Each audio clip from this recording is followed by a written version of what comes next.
It's not a matter of if, but when. Hello, wonderful people. Welcome back to my channel. It is Tia Faith at Home. And in this edition of Wealthy Wednesdays, we are going to talk about preparing for back to school. Now, some of you might say, but Tia, it's not time for back to school. We have a month and a half. Yes, I get it. School will not be starting back until like August, September if you're in the Northeast or like different climates. But we need to start planning for it now because people are out here in these streets.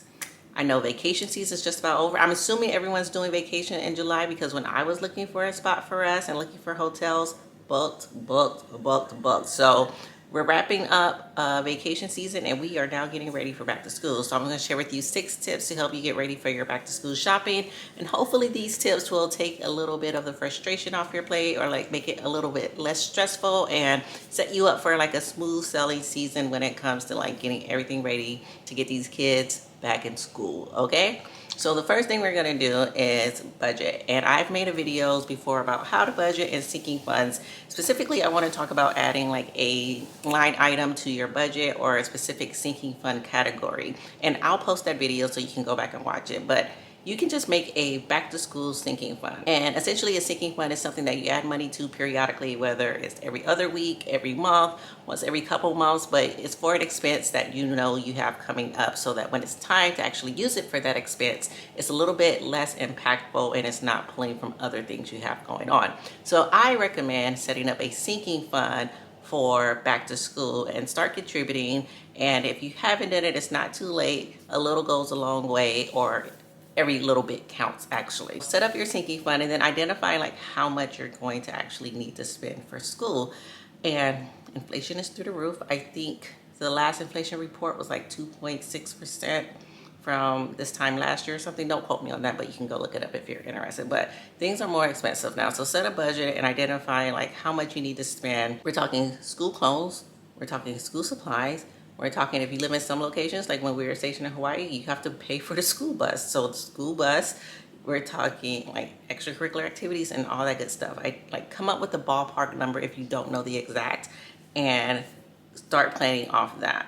And then if you're doing a sinking fund, go ahead and start adding money to it. If you're cash flowing it, just make sure you add that to your budget. All right, so the next thing that we want to do when it comes to preparing for back to school is know what's required. So I know sometimes if you go in like Walmart or Target, they have the list of the schools that are in your area and their supplies by grade. You can go to the school's website or you can just ask like other friends that you have or whatnot. What did your kid need when they were in this grade or when they had this teacher or what the case? What you need to know what you actually need. And I think something that's pretty cool about what's required is some schools have it set up where you can just buy the package from the school, like at the end of the school year or going into the school year, you can go to the website, buy whatever you need for whichever grade and for whichever teacher. And when your kid goes to like orientation or first day of school, it's already there.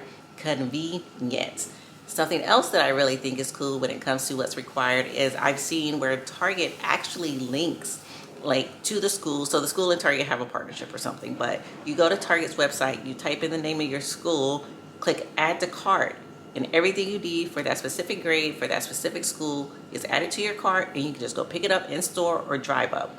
And side note, let me tell you, Target drive up is unmatched. Okay, so I was doing Target drive up before COVID. Like Target drive up, when I tell you they should have like patented that or something, Target has the best drive up other than Chick-fil-A. That's neither here or there. When I saw that you can just go to Target's website, type in your school for the area and the Target that you shop at, and they go ahead and add the cart, chef's kiss, okay? So things like that, find out what's needed, get the school list from either the school's website, from your local store, talk around, find out what is actually needed, and then go from there. Now that you know what your child actually needs for school, what do you already have in the house? Because I can tell you, year after year, I have bought too much, whether it's one of those 3-prong folders, a 3-subject notebook, 2 packs of color pencils, this set of crayons, whatever the case may be. What do you have in your house? Also, do you have a lunchbox that's already good? Or why are we buying new lunchboxes every year? Backpacks so good, why are we buying backpacks every year? You know, so think about those type of things. Lysol wipes or Clorox wipes, disinfectant sprays, hand sanitizers. Do you have any of that stuff on hand already? And if you do, then go ahead and use it. Like, make sure it's not like open or anything. Give the teachers, be respectful, give the teachers like a nice good set of stuff. But like if you buy the 5-pack from Sam's or something of Lysol wipes, go ahead and take 2 out and give it to the teacher. Same thing for hand sanitizer or like notebooks. And sometimes it's just nice to give that stuff so that it's in the classroom if they need it. So see what you have on hand, what you can recycle from last year, and then you need to start making your list. Once you know what's required and what you have on hand, you're gonna make your list, and then it's time to actually like go out and start shopping around.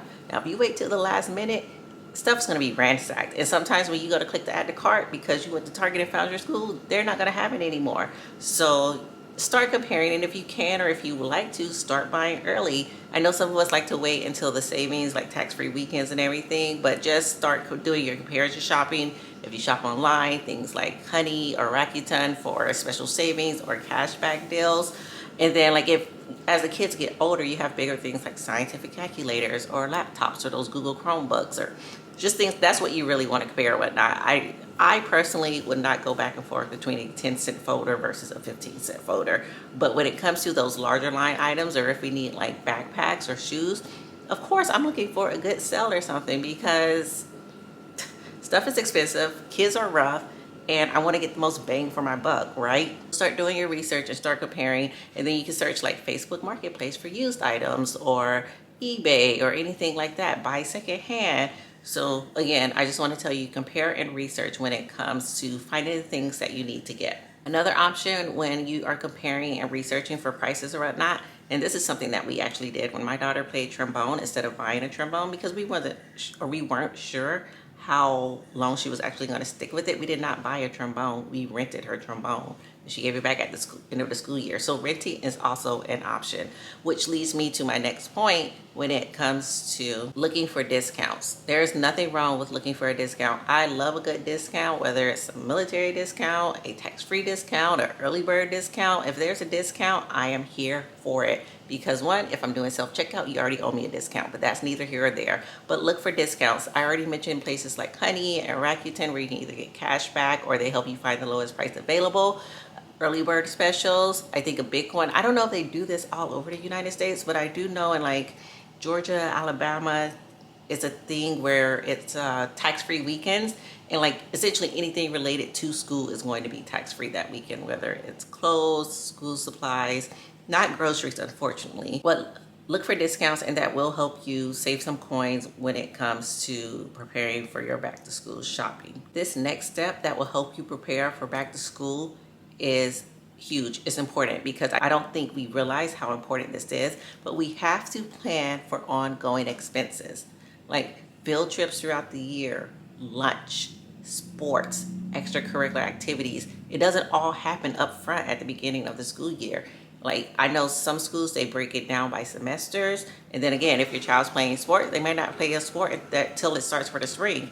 So plan for ongoing expenses. And that's why I mentioned at the beginning of the video, maybe you should have a school sinking fund so that you're constantly contributing money to that, and then you're not constantly either adding a line item to your budget or you're pulling from other places in order to fulfill these. So I think it's important that we have to plan for ongoing expenses because they're going to come up. It's not a matter of if, but when, and then we're prepared when that comes up. All right, guys, so in this video, we talked about budgeting, adding a line item to your budget, and or creating a sinking fund. We're talking about what's actually needed for school and places you can look to get that information, finding out what you have on hand that would actually help for the school year so you don't have to duplicate efforts, researching and comparing what you are buying, looking for good deals, seeking those discounts, renting items if needed, and then finally we are going to plan for ongoing expenses because we're in school 9 months out the year. We just want to be prepared throughout, which ties us back to our sinking funds.